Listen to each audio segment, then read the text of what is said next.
Well, good morning, and it's the start of day 10 for me of my anniversary trek across East Sussex, and I'm starting here at Hailsham Common Pond, and I'll be working my way through into Abbotswood and then down to Polegate, Willingdon, across into Hampden Park via sort of Hazelwood Avenue, and that's where I'll finish later on. But today I just wanted to mention a couple of rescues that have taken place here at Hailsham Common Pond. And in October 2021 we had a gull that was caught on the mesh around the island here, and that had to be rescued. We had to get the boat out and go and rescue that one. We've also had a swan here that had a swelling on its neck. It wasn't just food going down the neck, it was an actual abscess, and that was in December 2010. We've also had an injured heron here as well, which had an injured wing, and that needed rescuing, and that was in February 2021. So they're just three of the many rescues that we've had here.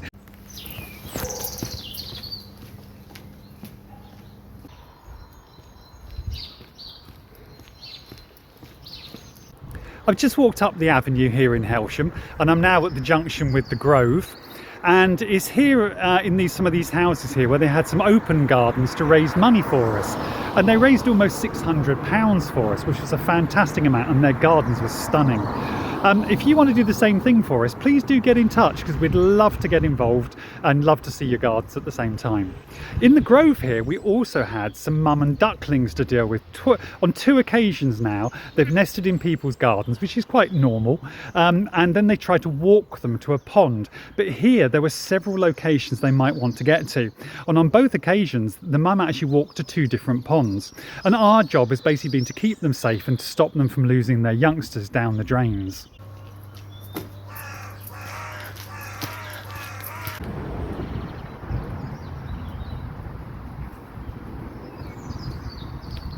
So I'm now at Cooper's Way in Hailsham, and it was back here in 1991-92 that we had a massive newt rescue to take place. Before they were building the houses here, they filled in the pond in the fields, and all the newts were displaced and ended up rescuing, and we had to work with Natural England, the Amphibian and Reptile Group, to find a solution and to rescue them all, which had to happen over quite a short period of time. I was just about to walk down Robin Post Lane into Abbotswood, and I've just had a message from the centre to say that there's a deer rescue up at Heathfield that needs help. So I'm going to jump on board the ambulance, someone's going to quickly pick me up, and then we're going to head up and do that rescue, and then I'll resume my walk.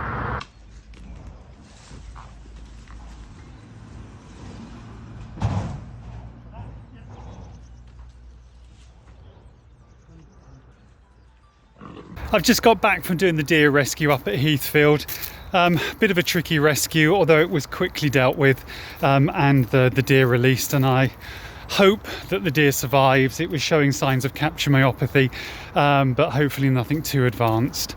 So I'm here in Abbotswood, and it's actually just down here in front of me here where I dealt with a rescue, and this was a roe deer that was entangled in a child's football goal. And it had come across the fields to my right here, come from one of the houses into the woodland here, and basically got itself stuck. That was in June 2014.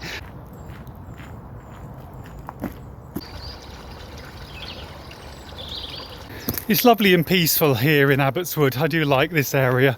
I used to play in here when I was a kid all the time. But we've had a few rescues in here. We had a dogged badger that was where a dog had attacked a badger, and that needed to come into care. That was in December 2006. But we've also had some owls, some tawny owls to deal with.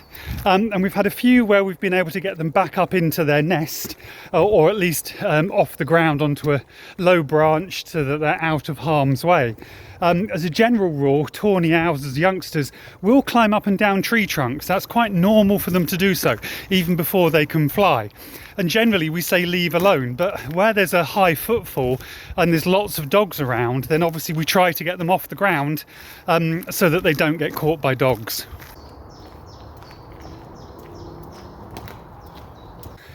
Oh, after doing that deer rescue earlier, I'm absolutely knackered, and I've still got about 8 or 9 miles to go today, but I'm sure I'll get there.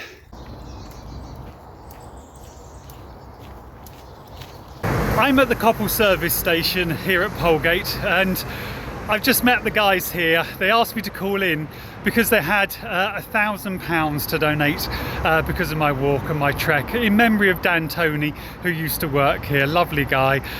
This petrol station's been very supportive of our charity over the years, and a big thank you to all of them for all of their support. It's very much appreciated.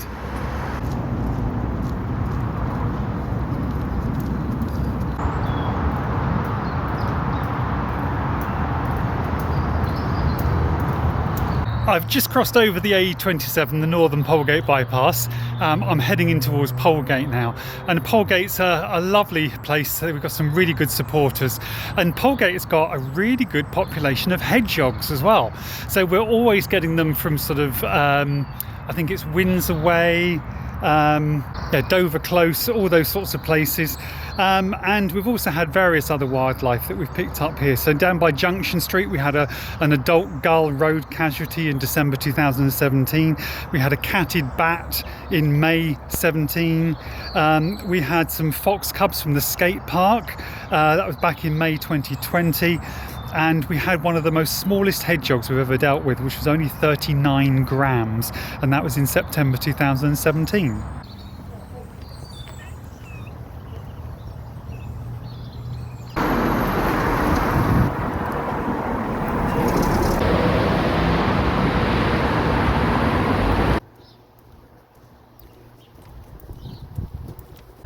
I'm now walking along Oldfield Road in Willingdon, and it was here in April 2023 we had a mum and ducklings that needed help.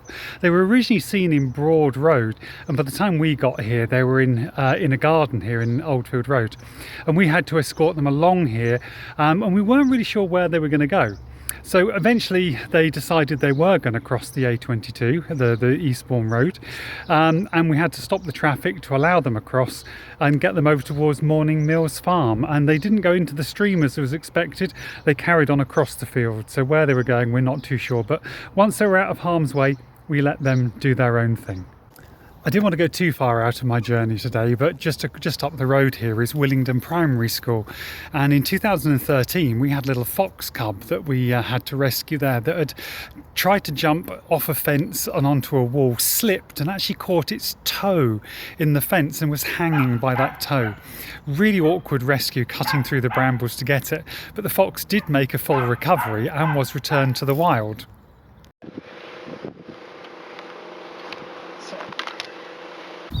In one of the playing fields here in Willingdon, we also had a fox that was caught and entangled in a football goal, and Chris had to go out there and catch the fox, rescue it, bring it in for care because it was quite tightly tangled.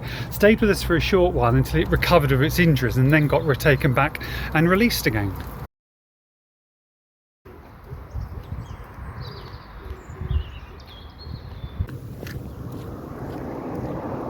I'm now working my way through Seven Sisters Road here in Willingdon, heading towards Hampden Park at the moment. Seven Sisters Road here is quite a busy area. This whole estate is a busy area for us, and we've had gulls, road casualty foxes, hedgehogs. We've had, all sorts of garden birds, everything that comes from here basically.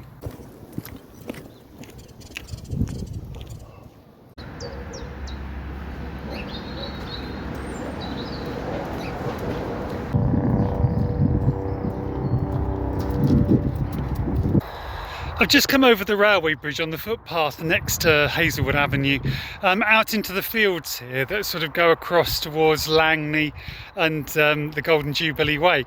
And we've had a few rescues in the fields over here. One was a heron that had injured its wing. Luckily it made a full recovery and eventually got released. That was back in March 2009. But we also had a swan that crashed here, and that luckily didn't have any serious injuries. It was probably turbulence that brought the bird down, and that was in March 2021, I believe.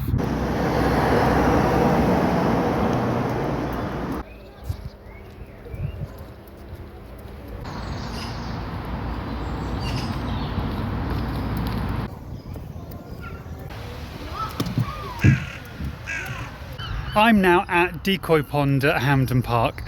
Lovely sight this. I can't believe I finally got here. This walk seems to have taken ages and my legs are killing me, especially after the deer rescue this morning. But I am finally here. This is the end of day 10. I've only got one more day left on Friday and I'll be travelling from here over towards Sovereign Harbour and then along the seafront, and I'll be finishing at the Cumberland Hotel on the seafront on Friday evening. But there's a couple of rescues I wanted to mention here before I go.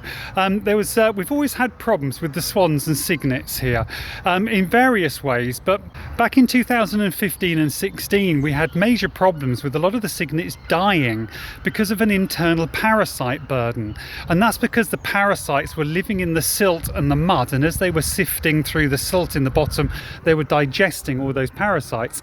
So we actually got special permission from English Nature to catch the cygnets, treat them with a wormer to encourage them to survive, and as a result they did all survive for the first time in several years. The swans seem to be better now. I know the council did some work on the lake as well, and now the environment here is also much better for them. But we've also had herons come in from here, and we even had a hedgehog that was caught in a plastic beer can ring that had to be rescued. Now luckily a lot of companies don't use the plastic beer cans anymore and they use cardboard containers, which is so much safer and better for our wildlife. Well, that's the end of day 10 and I will see you on Friday.